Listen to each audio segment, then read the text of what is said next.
तो आज हम कवर करेंगे कि क्लाउड सीडिंग ट्रायल्स दिल्ली के अंदर कंडक्ट कराए जा रहे हैं एंड कैसे वो फेल हो रहे हैं। रीलोकेशन की जाने की बात की जा रही है from the core areas of the tiger reserve, from the forest dwellers, but एक इंपॉर्टेंट नोटिफिकेशन यही कहती है कि उनकी खुद की मर्जी फॉरेस्ट ड्वेलर्स की होनी चाहिए, यानी कि वॉलंटरी एक्शन होना चाहिए अगर वो रीलोकेट करना चाहते हैं। दूसरी बात यही है कि फर्टिलाइजर सब्सिडी की जब हम बात करते हैं, सरकार एक तरफ तो बोलते हैं कि हमें पोल्यूशन कम करना है, बट उसके बाद भी जो फर्टिलाइजर सब्सिडी है उसे बढ़ाई जा रही है। तो उसके पीछे क्या इंफॉर्मेशन है एग्जैक्ट वही यहाँ पर समझेंगे। एंड साइक्लोन्स जो है बे ऑफ बंगाल से वो कंसिस्टेंसी बढ़ती जा रही है उनकी, एंड राइजिंग सी सरफेस किस तरीके से साइक्लोन्स को यहाँ पर जो बढ़ावा दे रहा है या ज़्यादा साइक्लोन जो है वो बन रहे हैं।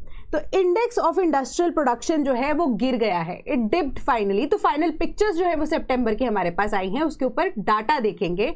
देन चाइना और एशियान का फ्री ट्रेड एग्रीमेंट क्या है उसको डिस्कस करेंगे। साथ में ही यहाँ पे RCEP क्या है एंड क्या यहाँ पर फायदा हो सकता है चाइना को उस कॉन्टेक्स्ट में वो देखेंगे। और इंडिया शेयर करने के लिए तैयार है अपनी सोलर एक्सपर्टीज। साथ में ही यूनाइटेड नेशंस की रिपोर्ट आई है COP30 से पहले, वो क्या कहती है उसके ऊपर नजर डालेंगे। And hall that is Hindustan aeronautics limited की एक रशियन फर्म के साथ डील हुई है, वो डील क्या कह रही है एंड वो कैसे हेल्पफुल होगी इंडिया के लिए वो डिस्कस करेंगे। और इंडिया और यूरोपियन यूनियन के जो ट्रेड टॉक्स है उसके अंदर क्या डेवलपमेंट हुई है उसे डिस्कस करेंगे। Welcome to sleepy classes. 29 अक्टूबर 2025 के करंट अफेयर्स को डिस्कस करेंगे जो कि न्यूज़पेपर से होंगे। कौन सा न्यूज़पेपर? द हिंदू को ही हम फॉलो करते हैं। एंड उससे रिलेटेड आपके एग्जाम सेंट्रिक, मैं यहाँ पर टिपिकली क्लेम नहीं करती सिर्फ यूपीएससी, मैं यहाँ पर ये क्लेम कर रही हूँ कि कोई भी आपका एग्जाम है वहां पर आपको यहाँ पे हेल्प मिलेगी। कॉम्पिटेटिव एग्जाम की तैयारी कर रहे हो जहाँ पे जनरल स्टडीज इन्वॉल्व है तो ये मल्टीपल चॉइस क्वेश्चंस डेफिनेटली आपको हेल्प करेंगे ही करेंगे। ठीक है, टू बिगिन विद सबसे पहले देखते हैं क्लाउड सीडिंग ट्रायल्स जो है दिल्ली के अंदर किए जा रहे हैं just to tackle air pollution. अब एयर पोल्यूशन की वजह से हमें पता है स्मॉग लाइक कंडीशन वहां पर हो जाती है।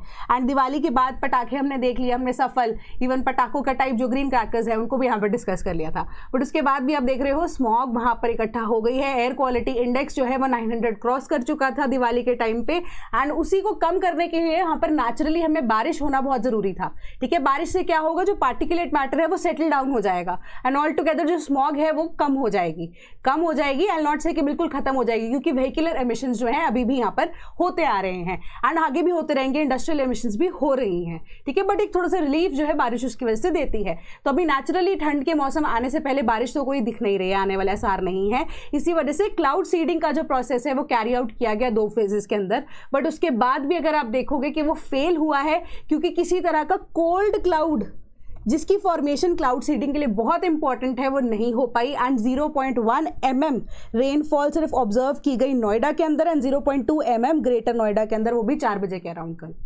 ठीक है, तो वो बोल रहे हैं कि हम अभी नया चीजें सीख रहे हैं, तो क्लाउड सीडिंग किस तरीके से भी यूज की जाएगी उसी बेसिस पे हम सवाल देखते हैं।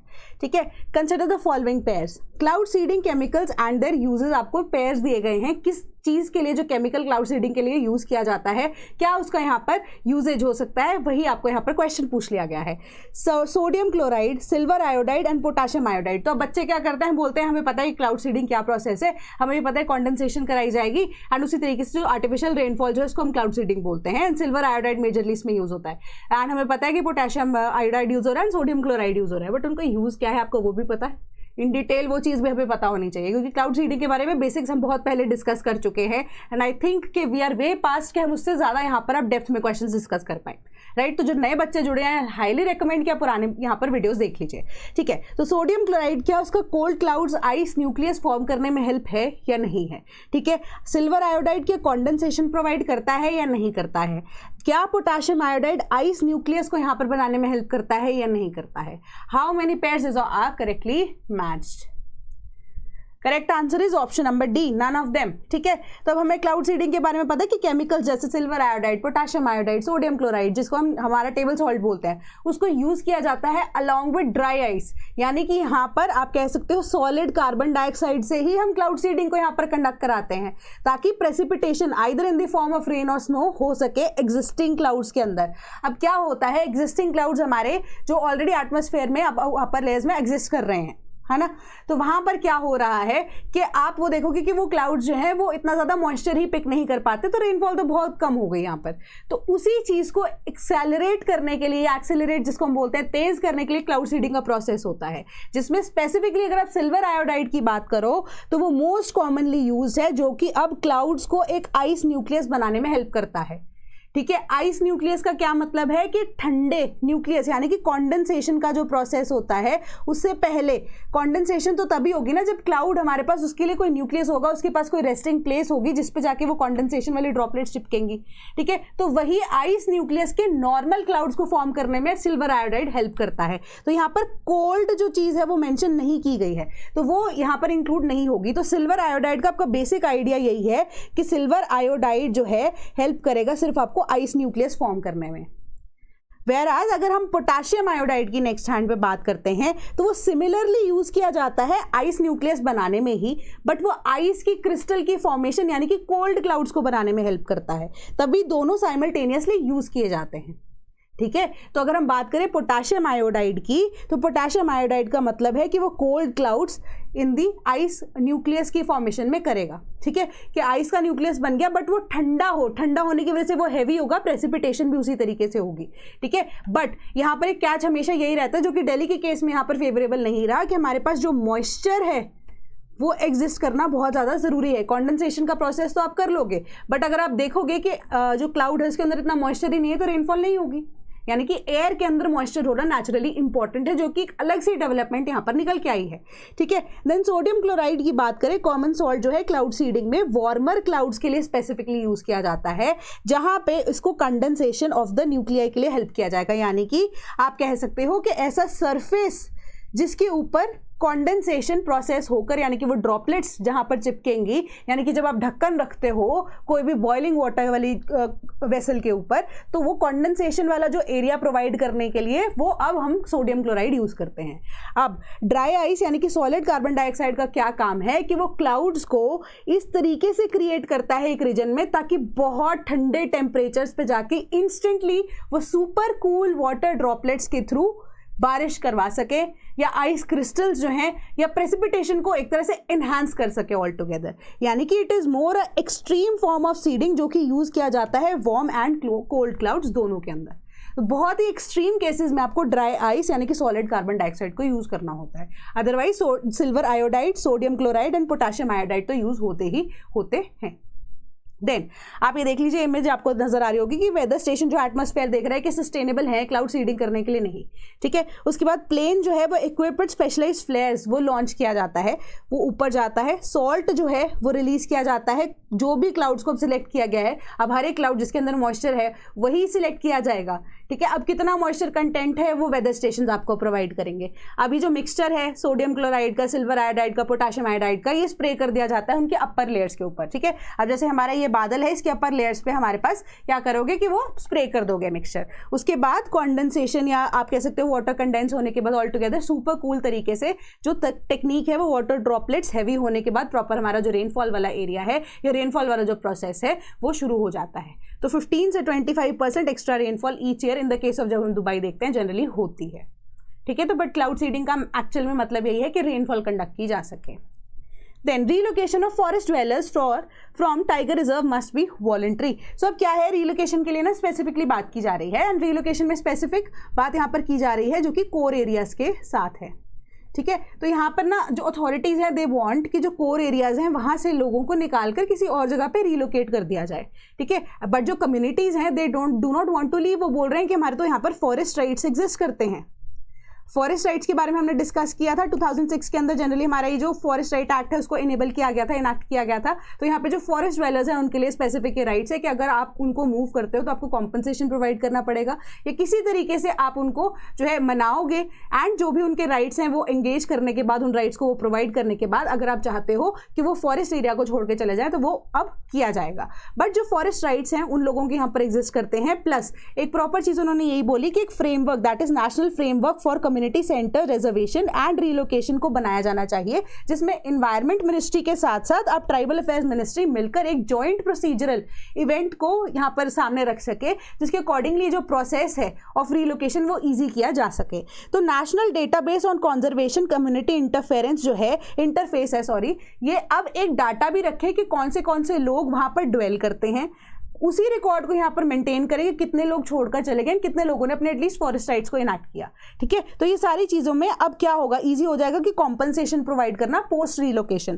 तो अब जो एनुअल इंडिपेंडेंस ऑडिट है फॉर रीलोकेशन प्रोजेक्ट्स, इसको भी यहाँ पर शुरू किया जाना चाहिए एम्पैनल्ड एजेंसीज के द्वारा, जो कि अब कंप्लाई कर सके फॉरेस्ट राइट्स एक्ट के तहत, वाइल्ड लाइफ प्रोटेक्शन एक्ट के तहत एंड ह्यूमन राइट स्टैंडर्ड्स के तहत, कि जो रीलोकेशन हो रही है क्या वो सही तरीके से हुई है या नहीं हुई है। तो ट्रेडिशनल फॉरेस्ट हैबिटेट्स जो हैं वो उसी के तरीके से मेंटेन किए जाने चाहिए, यानी कि अगर कोर एरियाज में लोग रहना भी चाह रहे हैं तो वो हो सकते हैं, बट एट द एंड उन्होंने यही बोला कि जो ग्राम पंचायत है ट्राइबल एरियाज के अंदर, टाइम एंड अगेन मैं आपको यही बताती हूँ कि ट्राइबल एरियाज में ग्राम पंचायत जो हैं वो बहुत इंपॉर्टेंट एंटिटी या ऑर्गेनाइजेशन की तरह काम करती हैं, क्योंकि उनकी परमिशन चाहिए होती है व्हेन इट कम्स टू कि किसी भी तरह का प्रोसेस अगर कैरी आउट करना है इन द कोर एरियाज जहाँ पर ट्राइबल लोग रहते हैं। तो टाइम एंड अगेन उन्होंने यही बोला कि ग्राम पंचायत के जो लोग हैं वो बार बार आके सेंट्रल गवर्नमेंट या इवन की मिनिस्ट्री ऑफ एनवायरनमेंट को कंप्लेंट करते रहे हैं कि उनके फॉरेस्ट राइट्स एक्ट जो है वो प्रॉपर तरीके से यहाँ पर नहीं किए जा रहे कवर। ठीक है, कि उनको प्रोवाइड ही नहीं किए जाते हैं ना, टाइम एंड अगेन उनको कहा जाता है कि आप यहाँ से रीलोकेट कर लीजिए,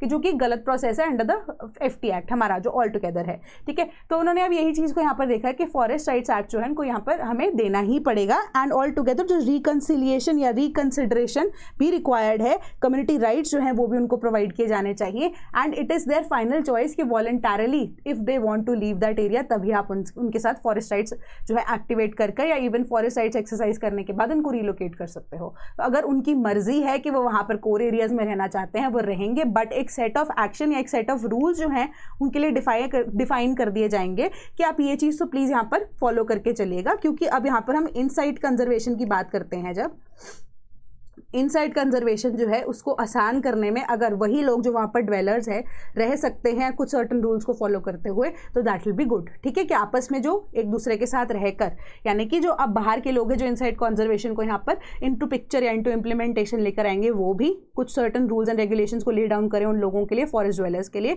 ताकि उनकी खुद की प्रोटेक्शन हो सके एंड नेचर को यहाँ पर सस्टेनेबली डेवलप किया जा सके। तो उसी बेसिस पे जो अब कोर एरियाज के अंदर रहने वाले लोग हैं, फॉरेस्ट ड्वेलर्स हैं, वो भी उनकी यहाँ पर बात माने अगर वो वॉलंटरली वहां पर रहना चाहते हैं। ठीक है, तो बेसिक से आपकी ये न्यूज़ थी। तो उसी से जुड़ा एक सवाल है, बेसिक सा क्वेश्चन है, मैच करनी है आपको लिस्ट 1 विद लिस्ट 2। बहुत सिंपल क्वेश्चन है ये कि wild life protection act, Indian forest act, Madras wild life elephant prevention act, cruelty against animal act. तो आपको ईयर दिए गए हैं 1972, 1927, 1960 एंड 1873। तो choose the correct answer from the options given below.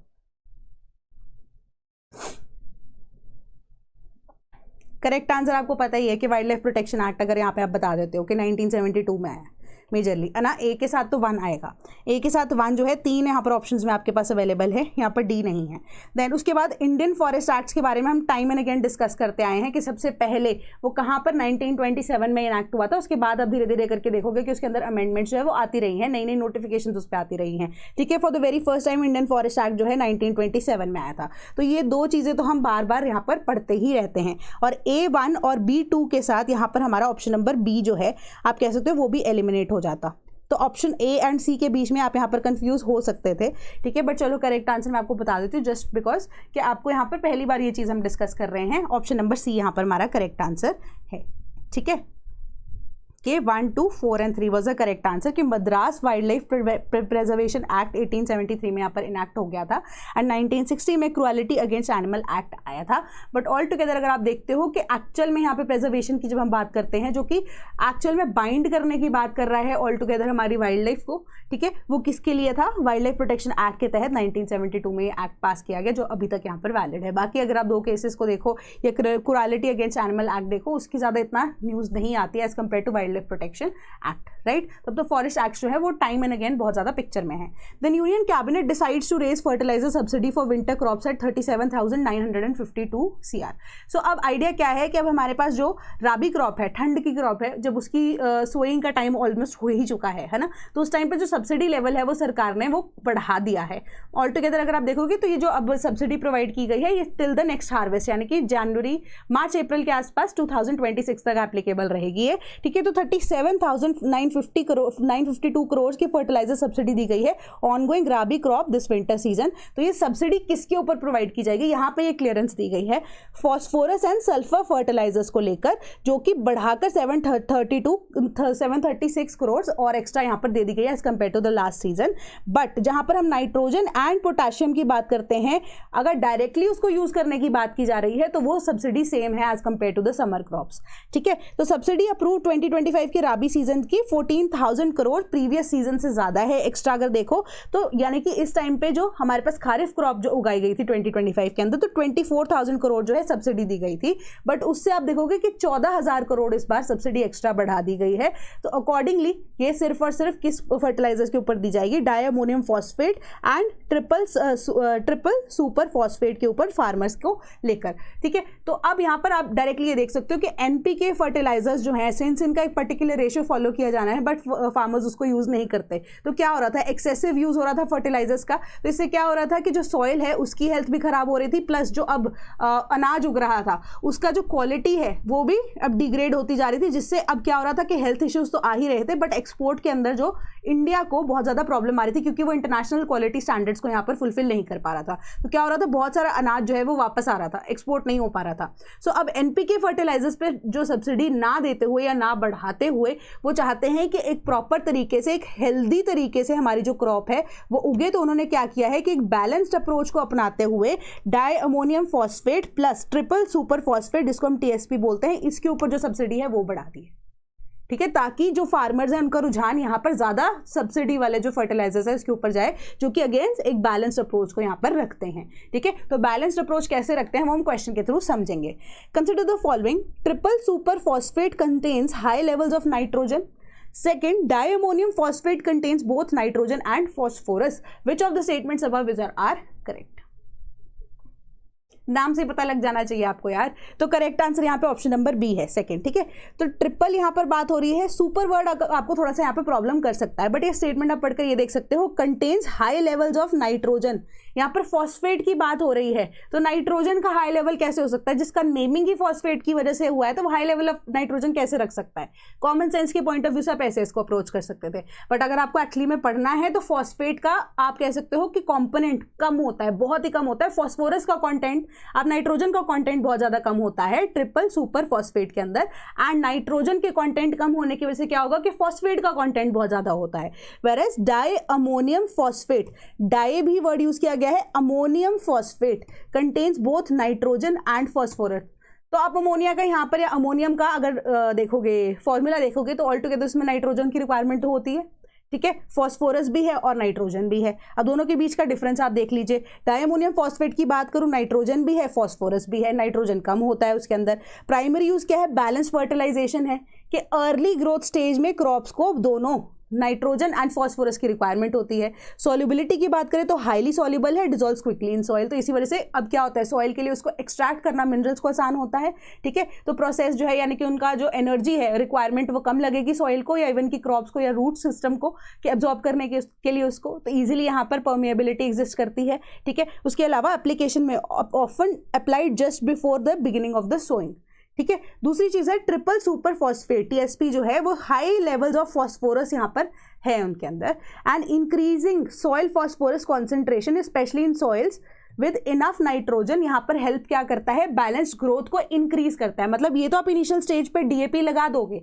But soil phosphorus concentration को बढ़ाने के लिए, क्योंकि नाइट्रोजन की रिक्वायरमेंट यहाँ पर ज्यादा होती है, तो नाइट्रोजन जो है वो एग्जिस्ट अगर करती है, या एनपीके फर्टिलाइजर किसी ने अगर यूज भी किया फॉर एग्जाम्पल, ठीक है, तो नाइट्रोजन एक्सेसिवली होगा, उसके बाद उसने टीएसपी यूज कर दिया, टीएसपी यूज करने के बाद नाइट्रोजन तो ऑलरेडी एग्जिस्ट कर रहा है, तो जो कमी है ऑफ फॉस्फोरस वो इसको खत्म कर देगी सोइंग के बाद वाले प्रोसेस के लिए। तो हाईली सॉल्युबल है, ये भी available for plant uptake, easily available होती है। Often use as a base fertilizer, तो एज अ बेस इसको स्प्रेड किया जाता है। ठीक है। तो अब ये बैलेंस्ड अप्रोच के लिए दोनों यूज किए जा रहे हैं कि इजिली सॉल्युबल है, आपको सब्सिडी भी दे दी सरकार, अब चाहती है डीएपी एंड टीएसपी के ऊपर जो फार्मर्स हैं उनका इंटरेस्ट जाए, धीरे धीरे करके जो एनपीके फर्टिलाइजर्स हैं उनकी यूजेज कम की जा सके। देन अब हमारे नेक्स्ट न्यूज क्या रही है कि rising sea surface temperatures leading to more cyclones. तो यहाँ पर ना आपको ये चीज बोली गई है कि साइक्लोन्स के लिए ये स्पेसिफिकली मैंने आपको एक क्वेश्चन पूछा था, उसका आंसर किसी ने भी नहीं किया अभी तक कमेंट सेक्शन में, कि जब हम बात कर रहे थे कि जो अब रिसेंटली हमारे पास मोंथा साइक्लोन आया है, क्या वो टेम्परेट साइक्लोन है या वो हमारे पास ट्रॉपिकल साइक्लोन है? मैंने आपको ये पूछा था क्वेश्चन, किसी ने आंसर नहीं किया। बेसिकली उनका कॉन्सेप्ट यहाँ पर क्लियर नहीं हुआ। लैंडफॉल वाला कॉन्सेप्ट जो है वो सिर्फ और सिर्फ ट्रॉपिकल साइक्लोन के अंदर होता है। टेम्परेट साइक्लोन तो लैंड और सी दोनों के ऊपर एग्जिस्ट करता है ना, तो ये ट्रॉपिकल साइक्लोन था। तो अब राइजिंग सी टेम्परेचर की वजह से लैंडफॉल तो मोंथा ने यहाँ पर कर लिया है एंड मोंथा अब वो खत्म हो चुका है साइक्लोन, ठीक है। बट यहाँ पर एक रिपोर्ट आई है कि आंध्र प्रदेश जो है it is borne the brunt of at least 10 major tropical cyclones, जिसका एक मेजर रीजन यहां पर समझ में आ रहा है कि severe to very severe cyclone storms भी तमिलनाडु आसपास वाले रीजन ने देखे हैं। एक कॉमन यहां पर चीज निकल के आई है स्टॉर्म्स के अंदर कि rapid rise in the sea surface temperature यहां पर हो रहा है। तो अब आप ये देखो कि हमने वहां पर समझा था कि जो हमारा ट्रॉपिकल एंड टेम्परेट साइक्लोन है, वो वाली लेक्चर अगर आपने देखी होगी, उन दोनों के बीच का डिफरेंस क्या है। ट्रॉपिकल एंड टेम्परेट साइक्लोन में ट्रॉपिकल वाला जब हम साइक्लोन पढ़ रहे हैं तो हमने बोला था कि 27 to 30 डिग्रीज के आसपास जो है पानी का टेम्परेचर होना चाहिए, तो तभी जाके वो ट्रॉपिकल साइक्लोन बनता है। वेराज अगर हम टेम्परेट साइक्लोन की बात करते हैं तो वहां पे फ्रंटल जो है रिक्वायरमेंट होती है रेनफॉल की, आइदर की जो दो फ्रंट्स कोल्ड या वार्म करंट जब आपस में मिलते हैं तो उसी की वजह से जो है वो अब जो हमारे पास टेम्परेट साइक्लोन बनता है ऑल टुगेदर, है ना। तो यहाँ पर हम ट्रॉपिकल साइक्लोन की बात करते हैं। तो अब सी सरफेस टेम्परेचर वो ट्रॉपिकल रीजन के अंदर ज्यादा पॉसिबल होता है, क्यों? क्योंकि direct rays of the sun, direct sun rays होती है। सपोज मैं आपको यहाँ पर बताती हूँ, ठीक है, कि ये हमारा ट्रॉपिकल रीजन है, ठीक है, इसके ऊपर वाला हमारा टेम्परेट रीजन है, फिर उसके बाद तो हमारे यहाँ पोलर रीजन आ जाती है, ठीक है। अब ये आपका सन है, तो वो ट्रॉपिकल रीजन पे ऑल टुगेदर जो सी सरफेस टेम्परेचर है वो बढ़ेगा, दैट इज क्वाइट पॉसिबल क्योंकि direct rays of the sun है। बट अब टेम्परेट रीजन में मेजरली अगर देखो, ठीक है, ऑल टुगेदर अगर हम देखें तो ट्रॉपिक ऑफ कैंसर के नीचे ही तमिलनाडु वाला रीजन पड़ता है, तो वो ट्रॉपिकल रीजन का ही पार्ट बन जाता है। बट इतना ज्यादा वहां पर नहीं है, क्योंकि सर्दर्न इंडिया की तरफ अगर आप देखोगे, इंडिया का जब लैंड मास खत्म हो जाता है काफी ज्यादा ओपन ओशन वाला सिचुएशन आ जाती है, ठीक है। उसके बाद अगर आप देखो तो कंसिडर कर सकते हो इंडिया जो है मेजरली टेम्परेट रीजन के अंदर फॉल करती है ना। तो आप वहां पर देखोगे कि relatively slanting rays of the sun है ना। Slanting rays of the sun होने की वजह से अब क्या होता है, जो टेम्परेचर है वो सी का as compared to tropical region इतना नहीं होना चाहिए, ठीक है। बट ऑल्दो ये ट्रॉपिकल रीजन के अंदर भी यहाँ पर फॉल कर रहा है, तो अब इस वजह से क्या हो रहा है कि जो राइजिंग सी टेम्परेचर है, जो ट्रॉपिकल रीजन के अंदर भी अगर आप कंसिडर कर रहे हो, डायरेक्ट रेज ऑफ द सन की वजह से, ये क्लाइमेट चेंज की वजह से आप बोल सकते हो कि जो पानी का टेम्परेचर है सडनली वो इतना ज्यादा बढ़ जाता है कि जो रिपीटेडली हमारे पास ट्रॉपिकल साइक्लोन्स है वो एग्जिस्ट करना शुरू कर गए हैं, ये वो बनना शुरू कर गए, क्योंकि उनको आइडियल कंडीशन यानी कि पानी का जो टेम्परेचर 20 से 30 डिग्री के मार्क के बीच में होना चाहिए वो उनको मिलना शुरू हो जाता है, ठीक है। तो इसी वजह से जो क्लाउड फॉर्मेशन है वो फास्टर हो जाती है, क्योंकि इवेपोरेशन का प्रोसेस फास्टर हो जाता है।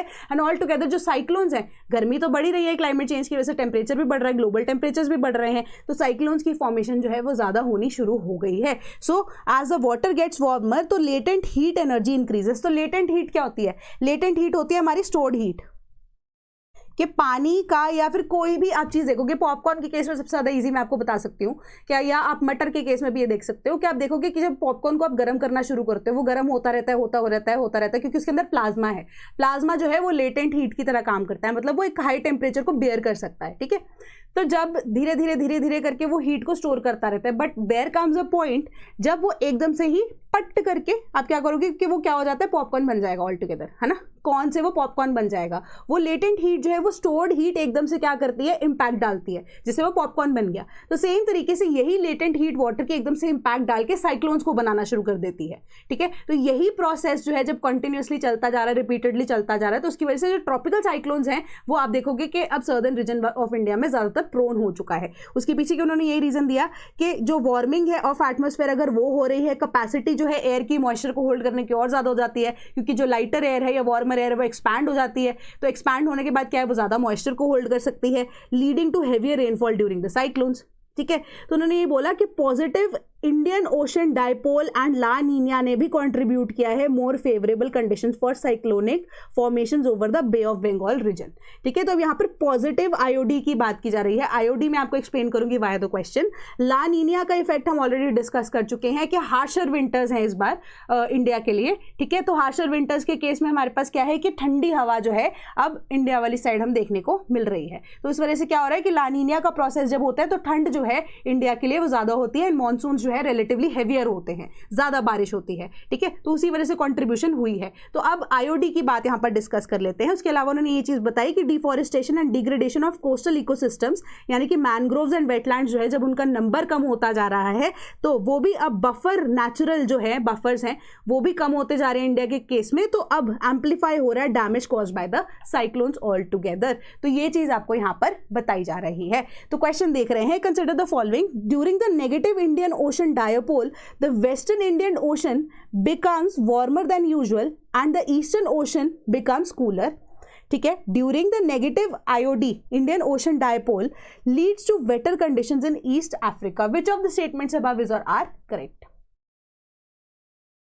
Correct answer is option number D, none of the above. ठीक है, चलो अब मैं फिनोमेना को समझाती हूँ।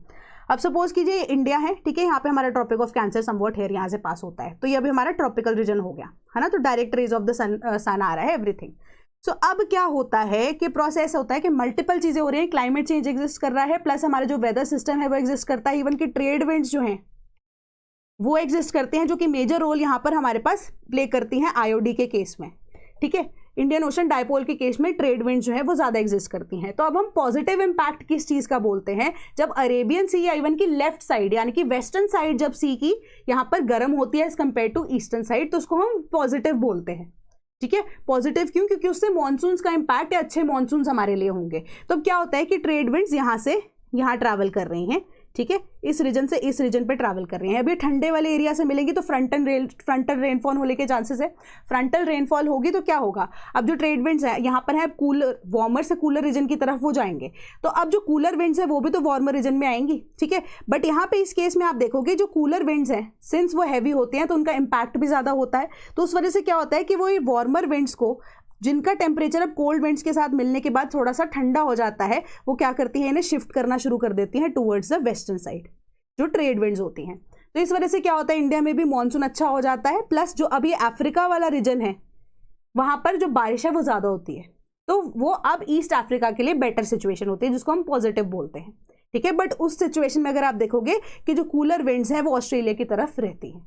अब इसी का ऑपोजिट आप इमेजिन कर लीजिए, इसी का ऑपोजिट यहाँ पर क्या है कि this is cold area, this is your warm area. तो विंड्स जो है, ट्रेड विंड्स जो है, अब वार्मर एरिया से अब इस एरिया की तरफ जाना शुरू कर देंगी।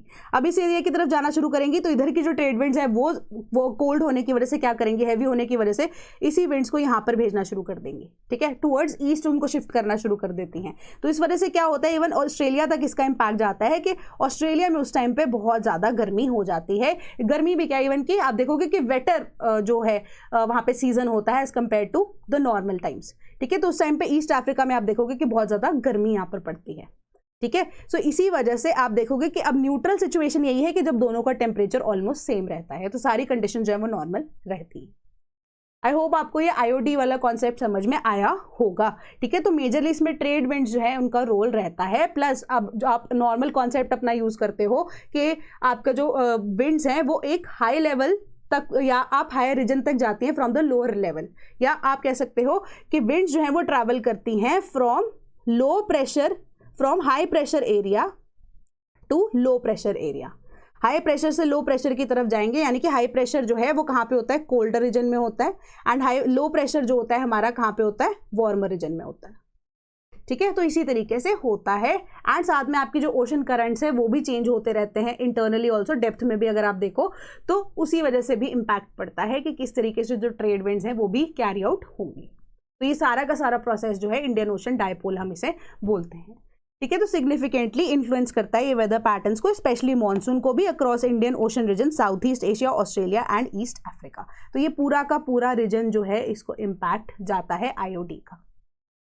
सो this was the concept. Correct answer आपका ऑप्शन नंबर डी बनता है. Then IIP growth dips to 3 month low of 4% in सितंबर. तो हमारे पास सितंबर का डेटा पहले भी आया था, बट वो एक तरह से आप कह सकते हो कि अप्रोक्सीमेट वैल्यूज थी, ठीक है, बट हमारे पास डेफिनेट वैल्यूज जो हैं वो आ चुकी हैं.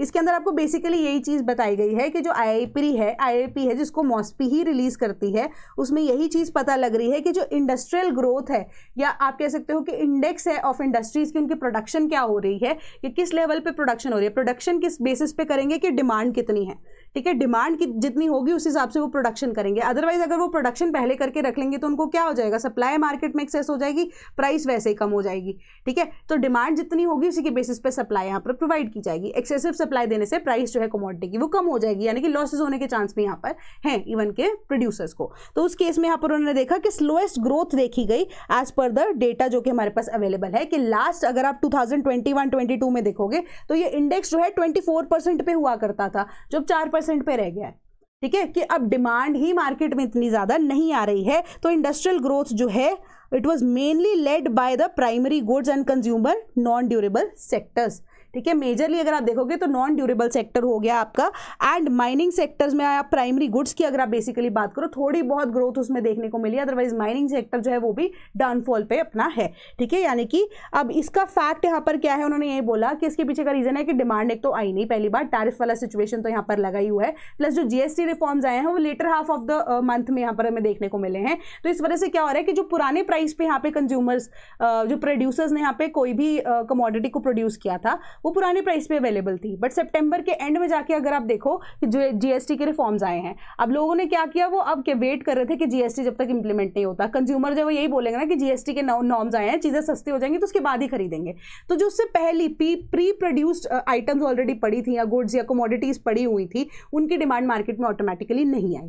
एंड जो कंज्यूमर है वो उनसे यही एक्सपेक्ट कर रहा था कि इंप्लीमेंटेशन से पहले ही आप चाहे नुकसान झेल लो, बट हमें आसानी से या ईजिली या चीपर प्राइसेस पे वो गुड्स दे दो, ठीक है. तो उससे नुकसान जो है वो इंडस्ट्री को ज्यादा हुआ है as compared to the consumers. यहाँ पे ये चीज आपको बताई गई है, ठीक है. अब जो रियल इम्पैक्ट है वो GST का रिफॉर्म्स का वो अक्टूबर-नवंबर के डेटा में देखने को मिलेगा. और जो डीलर्स है उनको ये इश्यू आया है कि चैलेंज है उनको कि selling of products with older price levels, तो ये इशू उनको देखने को मिल रहा है. तो ग्रोथ कंज्यूमर ड्यूरेबल्स के अंदर अगर आप देखोगे वो 10.2% तक हो गई है सितंबर 2025 के अंदर, जो कि 3.5 थी अगस्त 2025 के अंदर, एंड 6.3 थी in the September last year, ठीक है. तो उनकी यहाँ पर डिमांड अब बढ़ी है. प्राइमरी गुड्स जो है वो ग्रोथ वो भी कम होती हुई नजर आ रही है, बट ग्रोथ हो रही है, बट स्लो ग्रोथ हो रही है टू 1.4% सितंबर 2025 के अंदर, जो कि 5.4% थी पिछले साल के सितंबर में या प्रीवियस मंथ में, एंड 1.8% सितंबर 2024 के अंदर उसका डेटा था. ग्रोथ हो रही है बट स्लो, वो भी नेगेटिवली यहाँ पर जा रहा है, ठीक है. Growth in the manufacturing sector वो बड़ी है 4.8 इन सितंबर 2025, जो कि 3.8 थी इन द प्रीवियस मंथ. तो 4.4% इन सितंबर 2024, तो वो भी बड़ा है, ठीक है. बेसिक आपका ये डेटा बताता है. तो क्वेश्चन मैं आपको PIB के से उससे पूछूंगी कि कंसिडर द फॉलोइंग. पहली स्टेटमेंट आप इजीली कर पाओगे, ठीक है. The IIP growth rate for the month of September 2025 is 4%, remaining unchanged from the quick estimates of अगस्त 2025, ठीक है. As per the usual base classification the indices that stand at 143.3 for primary goods. Which of the statements above is or are correct? Correct answer is option number C, दोनों के दोनों. यहां पर आपको यही बोला गया है कि 4% remaining unchange from the quick estimates of अगस्त 2025, कि 2025 अगस्त में भी अगर आप देखोगे कि वहां पे जो एस्टिमेट निकाला गया था दैट वाज आल्सो अराउंड 4%, ठीक है. तो 4.2% के आसपास था, तो वो 4% के आसपास ही इसी महीने जो है दैट इज इक्विवेलेंट, यानी कि जो प्रेडिक्शन की गई थी उसी के बेसिस पे अब चल रही है जो ग्रोथ. यहाँ पर चाहे स्लो ग्रोथ हो रही है बट 4% ग्रोथ जो है वो एक्सपेक्टेड थी. पहली स्टेटमेंट आपकी करेक्ट हो जाती है. सेकंड कि बेस क्लासिफिकेशन, तो आपकी न्यूज में एक चीज और दी गई थी जो मैंने आपको मिस आउट कर दी है, ठीक है. कि बेस क्लासिफिकेशन क्या है कि 2021 के अंदर आपको डेटा दिया गया कि 34% के अराउंड जो है इंडस्ट्री बढ़ रही थी. उसके पीछे का रीजन क्या था कि जो हमने बेस है, बेस का आइडिया हमने पढ़ा था ना पहले से कि या तो हम बिल्कुल ही लोअर बेस रख देंगे तो हमारी जो परसेंटेज ग्रोथ की वो बहुत ज़्यादा देखने को मिलेगी। अगर हम बहुत ही ज़्यादा हाई बेस रख देंगे तो हम क्या करेंगे, तो हमारी हल्की सी भी ग्रोथ होगी वो कम ही नजर आएगी यहाँ पर, है ना। वही चीज़ है यहाँ पर कोविड के टाइम पे आप देखोगे जो बेस था वो बहुत ज़्यादा कम था, जिस वजह से सडन जो बूम है वो 30+ % जो है वो देखने को मिल रहा है। तो कोविड के बाद जो बेस की एडजस्टमेंट है वो कर दी गई थी 2022, ठीक है। तो 2022 के डेटा के बेसिस पे अब जो भी बेस या ग्रोथ अगर आप देख रहे हो वो रिलेटिवली कम है एज कंपेयर टू जो प्रीवियस ग्रोथ जो हम कोविड के टाइम पे देखते हैं, ठीक है। तो ये चीज़ जो है अब बेस क्लासिफिकेशन के बेसिस पे जो इंडिसेस है जो स्टैंड करते हैं वो आपको ये रटना ही पड़ेगा कि इंडिसेस किस बेसिस पे डिसाइड किए गए हैं, कि बेस क्लासिफिकेशन के बेसिस पे जो इंडिसेस हैं वो 143.3 प्राइमरी गुड्स के लिए, 122 for capital goods, 169 for intermediate goods, 196 for infrastructure construction goods for the month of सितंबर 2025। तो आप ना यहाँ पर ये कर सकते हो कि अगर आपको आइडिया मिलता है हर महीने तो हम इस चीज़ को डिस्कस करते हैं, तो what I will do is कि आगे से जब हम इस चीज़ों को डिस्कस करेंगे तो मैं आपको ये इंडिसेस जो है बताती रहूंगी। इससे आपको पता फायदा क्या होगा, आपको मेंस का आंसर लिखने में बहुत ज़्यादा हेल्प मिलेगी। तो आपको ये डायरेक्ट डेटा तो कोट नहीं करना, बट आप इस डेटा के बेसिस पे बता पाओगे कि इंडिसेस यानी कि वेटेज किस सेक्टर की कितने टाइम पे कितनी रह चुकी है, कि किस तरीके से वो नेगेटिव ग्रोथ दिखा रही है, पॉजिटिव ग्रोथ दिखा रही है, ठीक है। तो इंडस्ट्रियल सेक्टर पे आपको जनरली क्वेश्चन आता भी है, तो अगर आपको एग्रीकल्चर या इंटरमीडिएट गुड्स के बेसिस पे पूछा जाए, कैपिटल गुड्स के बेसिस पे भी पूछा जाए, प्राइमरी गुड्स के बेसिस पे भी पूछा जाए, तो आप उस पर आंसर कर पाओगे, ठीक है। तो आपके लिए अभी ये पॉइंटर जो है बहुत ज्यादा इंपॉर्टेंट है। तो पहले आपकी ये चीज बोल रही है सितंबर 2025 की 4% remaining unchanged from quick estimates of अगस्त 2025। Then China and ASEAN hit by US tariffs sign upgraded free trade agreement, ठीक है। तो अब फ्री ट्रेड एग्रीमेंट उन्होंने 4th या 5th वर्जन इसका साइन किया है। तो इंप्रूव्ड मार्केट एक्सेस यहाँ पर agriculture, digital economy and pharmaceutical के केस में चाइना को भी एंड इवन की एशियान नेशंस को मिलेगा, ठीक है। तो बीजिंग का जो 11 मेंबर ब्लॉक है एशियान के दोनों साइड्स, तो 11 member block is Beijing's largest trading partner with bilateral volume जो कि 771 बिलियन लास्ट ईयर देखी गई। तो अब यहाँ पर जो एशियान नेशंस हैं वो पहले इनिशियली आप देखोगे वो 10 मेंबर बॉडी ही थी, बट अब उसमें 11th मेंबर ऐड हो चुका है। कमेंट करके मुझे बताओ वो कौन से मेंबर हम डिस्कस कर चुके हैं, ठीक है। टी से नाम शुरू होता है उसका कंट्री का, उसी के बेसिस पे आप मुझे बताओगे, ठीक है।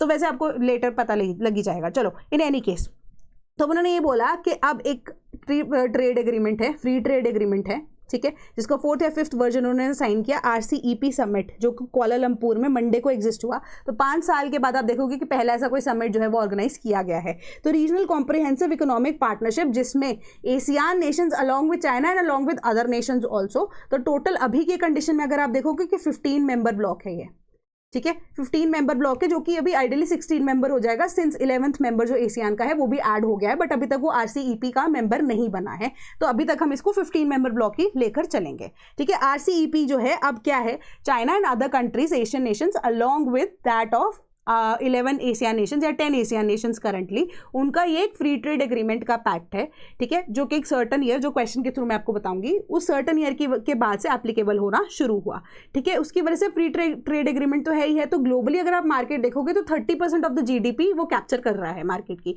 तो चाइना के लिए एक बहुत बहुत बहुत अच्छी अपॉर्चुनिटी है, जहां पे ऑलरेडी वो ऑल्टरनेटिव्स ढूंढ रहे हैं टैरिफ्स को यहाँ पर मिटिगेट करने के लिए। और सबसे बड़ी बात यहाँ पर रेयर अर्थ एलिमेंट्स को लेकर US और चाइना की तो यहाँ पर टसल चल ही रही है ना। तो अभी चाइना और USA के बीच में चांसेस ये भी हैं कि समझ में आता है कि कोई टाई अप हो सकता है या मे भी किसी तरह से टाई ब्रेकर भी हो जाए, ठीक है। वैसे मुश्किल लग रहा है, बट अगर होता है तो उसकी वजह से बहुत ज़्यादा रिलीफ लोगों को यहाँ पर वर्ल्ड वाइड मिलेगा एंड इवन USA की पॉलिसी जो है वो भी चेंज होगी, बट अब दैट डिपेंड्स अपॉन कि कैसे उनका यहाँ पर डिसीजन मेकिंग होगा। बट अभी के लिए आपको एग्जाम के लिए यहाँ पर सिर्फ और सिर्फ यही पढ़ना है। एशियान हम ऑलरेडी डिस्कस कर चुके हैं, एशियान के मेंबर्स आपको पता होना चाहिए, एशियान कब शुरू हुआ, कौन से 5 समिट जो थे एशियान के अभी लेटेस्ट कौन से थे, फर्स्ट 5 कौन से थे, वो आपको देखने हैं। एंड RCEP के बारे में हम क्वेश्चन के थ्रू पढ़ेंगे। Consider the following in context of regional comprehensive economic partnership. First statement है India is currently a member of RCEP। Second statement है it is a 15 member block. शायद मैं बता चुकी हूं आपको बातों बातों में। Which of the statements above is or are correct?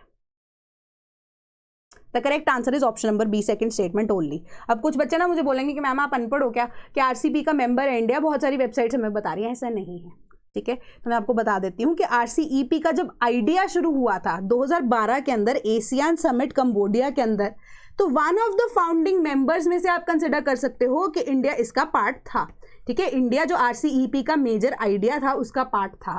But आप देखोगे कि 2019 के अंदर जब गलवान वाला इंसिडेंट हुआ, सिंस अब इंडिया एंड इवन कि China was also part of it, है ना, तो गलवान वाले इशू के बाद इंडिया ने क्या कहा कि will not be, diplomatic ties भी खत्म हो गए थे चाइना के साथ, तो किसी तरीके से समिट भी अगर आप देखोगे वो भी नहीं हुआ। एससीओ के समिट में इंडिया भी बहुत टाइम बाद गया, है ना, तो वो भी इस साल पॉसिबल हुआ क्योंकि इंडिया और आप कह सकते हो यूएस के रिलेशंस खराब हुए, and India and all together आप रशिया एंड यूएस के साथ भी देख सकते हो रिलेशंस खराब है, ठीक है। तो दोस्त का दोस्त दुश्मन होता है, तो ये टेम्परेरी दोस्ती इंडिया और चाइना के बीच में भी देखने को मिली, जिस वजह से एससीओ समिट भी हुआ। एंड उसके अलावा अगर आप देखो कि आरसीईपी जो 2019 में आप गलवान इंसिडेंट के बाद चाइना के साथ इंडिया ने सिंस टाइज तोड़ दिए हर तरीके से, तो इंडिया विड्रॉ कर गया था आरसीईपी से। One of the founding members India है, बट एक्चुअली में अगर आप देखोगे कि आरसीईपी का मेंबर करंटली इंडिया यहाँ पर नहीं है। तो इसको 2020 में साइन किया गया था नवंबर में वर्चुअल एशियान समिट में, जो कि वियतनाम ने होस्ट किया था, और ये 2021 नवंबर के अंदर इसकी जितने भी कोरम है जो कि रिक्वायर्ड यहाँ पर हमारे पास मेंबरशिप की एनरोलमेंट या आप कह सकते हो रिक्वायर्ड नंबर था, जब वो मिल गया उसके बाद it came into force on November 2021। तो 15 मेंबर्स हैं, जिनमें से 10 एशियान मेंबर्स हैं, ठीक है, एंड 5 और कौन सी कंट्रीज हैं आप देख लो all together, Australia, Brunei, Cambodia, China, Indonesia, Japan, Laos, Malaysia, Myanmar, New Zealand and the Philippines, Singapore, South Korea, Thailand and Vietnam. तब इसके अंदर एक और कंट्री जो कि 11th कंट्री ऑफ एशियान है, दैट इज तिमोर लेस्ते, वो भी ऐड होने के चांसेस हैं क्योंकि अब वो एशियन मेंबर बन गए तो उनको भी एक्सेस यहाँ पर मिलेगा, ठीक है। तो ऑल टुगेदर ये 30% ऑफ द वर्ल्ड की जीडीपी, ग्लोबल जीडीपी को होल्ड करती हैं ये सारी कंट्रीज। बहुत इंपॉर्टेंट है आरसीईपी कि आने वाले टाइम में, सिंस अगर आप देखोगे कि थोड़ा सा वीकेंड यहाँ पर कॉन्स्टिट्यूशन है आरसीईपी का, बट ये आने वाले टाइम में अगर इसको और स्ट्रेंथन किया जा सके, मेजर रोल प्ले कर सकता है, मेजर शिफ्ट प्ले कर सकता है जब ट्रेड की बात करते हैं। तो अब एक क्वेश्चन मेरा आपकी तरफ वो यही है कि हेडक्वार्टर्स कहाँ पे है आरसीईपी के, हेडक्वार्टर्स है भी या नहीं वो भी मुझे बताना, ठीक है, कमेंट बॉक्स में बताना। Then ready to share solar expertise with other parts of the world, तो यहाँ पर यही बताया गया है कि इंडिया के में जो पीएम कुसुम स्कीम है, या इवन की अगर आप देखोगे कि हमारे पास इंटरनेशनल सोलर अलायंस भी है, या आप देखोगे कि इवन की हमारे पास प्रधानमंत्री सूर्य घर योजना भी है, ये सारी जो योजनाएं हैं, इवन की इंटरनेशनल सोलर अलायंस जो है वो इंडिया ने ही इन पार्टनरशिप शुरू किया था, तो गुरुग्राम जो है उसका हेडक्वार्टर भी है। तो ऑल टुगेदर इन्होंने बोला कि तीनों स्कीम्स की वजह से हमने अपनी सोलर कैपेसिटी बढ़ा ली, हमने R&D भी की थी। तो इवन कि अफ्रीकन नेशंस जो कि बहुत ज़्यादा पुअर नेशंस हैं, प्लस वो अपनी एनर्जी के अंदर टैप इन नहीं कर पाए, उनका जो पोटेंशियल है एग्रीकल्चर का वो भी अचीव नहीं हो पाया, सिर्फ और सिर्फ 3 to 4% वो टैप इन कर पाए अपनी जो एग्रीकल्चरल प्रोडक्टिविटी के अंदर, जस्ट बिकॉज कि उनके पास उतनी इक्विपमेंट्स नहीं है, जस्ट बिकॉज उनके पास इलेक्ट्रिसिटी अवेलेबल नहीं है। तो उन्होंने बोला कि हम जो रिसर्च है वो शेयर करना चाहेंगे उन अफ्रीकन नेशंस के साथ, ताकि अब वो भी ग्रो कर सके, टैप इन कर सके उस इंडस्ट्री के अंदर, एंड ऑल टुगेदर अब एग्रीकल्चर को बेटर करने के बाद वो भी अपने जो डोमेस्टिक सप्लाई है उसको फुलफिल कर पाए, और इंटरनेशनल लेवल पे आप देखें कि आने वाले टाइम में वो भी इकोनॉमिकली ग्रो करें। तो ये आपकी न्यूज़ थी। देन यूनाइटेड नेशंस की रिपोर्ट जो है दी गई है, उसके अकॉर्डिंगली उन्होंने देखा कि कंट्रीज के एमिशन रिडक्शन जो है short of goal set in Paris. तो ऑल टुगेदर अब उन्होंने बोला कि COP30 जो कि अब बेलिन ब्राजील के अंदर नेक्स्ट मंथ होना है, उससे पहले उन्होंने एक रिपोर्ट यहाँ पर पब्लिश किया, that is a synthesis report. तो ये सिंथेसिस रिपोर्ट के पीछे का आइडिया यही है कि जो एक लिमिट यहाँ पर 1.5 degree Celsius to pre industrial level जो कि पेरिस एग्रीमेंट का गोल था, उसको फुलफिल करने के लिए अभी सिर्फ और सिर्फ पूरे ओवरऑल कंट्रीज को 17% से अपनी रिडक्शन को बढ़ाना पड़ेगा, जो कि 2019 के लेवल में थी, बाय 2035, ठीक है। तो उसके बाद क्या होगा कि उनके पेरिस एग्रीमेंट के, या जो इवन के पेरिस एग्रीमेंट के अंदर गोल सेट किए थे, वो अचीव करने यहाँ पर आसान हो जाएंगे। तो ये बेसिक से आपकी न्यूज़ थी, बट ये किस बेसिस पे उन्होंने ये डेटा दिया, that is because on the NDCs के आइडिया पे। एनडीसीज क्या है कि अब वो 5 साल में एक बार जो हम हर एक कंट्री नेशनली डिटर्मिन्ड कॉन्ट्रीब्यूशन या गोल्स अपने बताती है, हर 5 साल बाद अब पेरिस एग्रीमेंट के बिहाफ पे वो सारे गोल्स जो हैं मैक्सिमम कंट्रीज ने नहीं दिए हैं अभी तक, इंडिया इंक्लूडिंग देम। तो 40-50 कंट्रीज जो हैं उनके बेसिस पे, उनके एनडीसीज के बेसिस पे उन्होंने डिसीजन लिया है कि डोमेस्टिकली अब ग्रीनर एनर्जीज की तरफ आपको शिफ्ट तो करना पड़ेगा, बट सिर्फ 17% के कट की यहाँ पर रिक्वायरमेंट है। Then HAL signs pact with Russian firm for civil aircraft production. Civil aircraft का नाम क्या है यहाँ पर, SJ-100, ठीक है। SJ-100 की प्रोडक्शन की बात की जा रही है, और पहला ऐसा जो प्रोडक्शन है सिंस हाल की अब साइन होने के बाद क्या हो रहा है, इंडिया के अंदर ही प्रोड्यूस किया जाएगा ये, आप कह सकते हो पूरा का पूरा जो प्लेन है, एंड ये प्लेन सिविल यूज के लिए होगा। सिविल यूज में स्पेसिफिकली अगर हम स्कीम के साथ इसको रिलेट करें तो उड़ान स्कीम, जो उड़े देश का आम नागरिक स्कीम है सरकार की, जिसमें वो रीजनल कनेक्टिविटी प्रोवाइड करने की बात करते हैं कि छोटे छोटे एयरपोर्ट्स, छोटे छोटे एरिया के अंदर एयरपोर्ट्स जो उनकी डेवलपमेंट हो पाए, जिसमें कैप भी लगाया गया है कि 2500 से ज्यादा की टिकट नहीं होगी, है ना। तो वो एक्स्ट्रा जो वायबिलिटी गैप है वो सरकार यहाँ पर कवर करेगी एयरलाइंस के लिए, ठीक है। तो इसी वजह से उड़ान स्कीम के लिए अब हॉल जो है वो चाहता है कि प्रोडक्शन इंडिया के अंदर शुरू है, and all together they are expecting कि 200 से ज़्यादा जेट्स की एवन की प्लेन्स की रिक्वायरमेंट होगी in the coming future just to fulfil the demand under the Udan scheme and as per the development जो कि अब सरकार यहाँ पर चाहती है। देन आपको यहाँ पर बताया जा रहा है trade talks with European union reduce outstanding issues says Goyal. तो आउटस्टैंडिंग इशूज के अंदर मेजर इशूज क्या क्या थे वो चीज़ों को यहाँ पर खत्म करने की बात की जा रही है कि हाँ हम धीरे धीरे यहाँ पर जो है बेटर कर रहे हैं सिचुएशन को। फ्री ट्रेड एग्रीमेंट की यहाँ पे बात हुई है। इवन यूरोप ने ये बोला है कि हमारी जो यूरोपियन गाड़ियाँ हैं जो कि इंपोर्टेड हैं, इंडिया में जब इंपोर्ट की जाती है उसके ऊपर डबल यहाँ पर टैक्स लग जाता है, उसके ऊपर भी आप कम कीजिए। यानी कि कहने का मतलब कि यूरोपियन नेशन में गाड़ियों की सपोज BMW की यहाँ पे मैं बात करती हूँ, BMW के केस में जो यूरोप के अंदर वो 20 लाख के आसपास की पड़ती है, इंडियन करेंसी में आप कन्वर्ट करें, इंडिया में आते आते उसके ऊपर टैक्सेस इतने ज़्यादा लग जाते हैं कि वो 20 लाख की अमाउंट 50 लाख पे पहुंच जाती है। तो उन्होंने बोला कि ये चीज़ बहुत ज़्यादा गलत है कि ये जो आप ऑटोमोबाइल सेक्टर में इतना ज़्यादा टैरिफ लगाते हो इंडिया में इंपोर्ट करने के लिए जस्ट बिकॉज यूरोपियन गाड़ी है, इस चीज़ के ऊपर हम चाहते हैं कि कोई काम हो, ठीक है, बात की जा सके। एंड ऑल टुगेदर हमारे ग्रीनर प्रोजेक्ट्स या फ्री ट्रेड एग्रीमेंट या रशिया वाला जो कॉन्सेप्ट है या आइडिया है ऑयल परचेज करने का, वो डिले ऑटोमेटिकली उस चीज़ पर बात या एग्रीमेंट हो चुकी है। एंड उसके अलावा उन्होंने ये बोला कि अब CBAM वाला आइडिया, CBAM एक बहुत बड़ा मेजर इशू है। CBAM क्या है? कार्बन बॉर्डर एडजस्टमेंट जो टैक्स है, ठीक है। उसी के बेसिस पे क्या है कि अब कितना भी कार्बन डाइऑक्साइड एक स्पेसिफिक कमोडिटी को प्रोड्यूस करने में लगा है उतना ही पैसा आफ्टर अ सर्टेन लिमिट आपको वो बॉर्डर पे यूरोप के एंट्री पे जस्ट करवाने के लिए वो पैसा देना पड़ेगा एज एन एंट्री फीस। तो उसके लिए इंडिया चाहता था कि CBAM इंडिया के लिए हटाया जा सके क्योंकि 2026 के अंदर ऑल टुगेदर ये एप्लीकेबल हो जाएगा फॉर ऑल द वर्ल्ड कि यूरोपियन यूनियन के अंदर अगर आप कुछ भी ऐसा कार्बन फुटप्रिंट कोई भी प्रोडक्ट अगर लीव करता है, कुछ भी कराना चाहते हो तो CBAM आपको देना पड़ेगा, वो पेमेंट आपको देनी पड़ेगी। इंडिया एक्सपेक्टेड कि वो चीज हटा दी जा सके, तो उसके ऊपर अभी बात होनी बाकी है। तो इसके ऊपर जो भी डेवलपमेंट होगी हम यहाँ पर डिस्कस करेंगे, ठीक है। तो 2026-2027 का बैच आपका अवेलेबल है। यूपीएससी के कॉन्टेक्स्ट में अगर हम देखते हैं, इवन ऑप्शनल्स के केस में यूपीपीसीएस का बैच भी आपके पास एप्लीकेबल है। जीके जीएस आपकी कवर हो रही है पूरी की पूरी, international relations, current affairs, even SA वाला कंपोनेंट आपका प्री एंड मेंस का यहाँ पर कवर हो रहा है, all at a price of ₹20,000। तो कोई भी अगर अभी वैसे तो 10% का डिस्काउंट आपको मिलेगा, तो अगर आप कोड न्यूज़ यूज़ करते हो तो 15% एक्सक्लूसिवली डिस्काउंट आपको यहाँ पर मिल जाएगा। कोई भी अगर आपको इशू होता है या कोई भी कोर्स की इंक्वायरी अगर आप करना चाहते हैं तो टोल फ्री नंबर 1800-890-3043 पे आप हमें कॉल कर सकते हैं या sleepy.classes@gmail.com पे हमें ईमेल भी कर सकते हैं। सो कोई भी डाउट होता है कॉमेंट बॉक्स में मुझे ज़रूर बताना, और क्या फीडबैक आप चाहते हो देना चाहते हो मुझे ज़रूर बताना। So that is all from my side today. Thank you so much.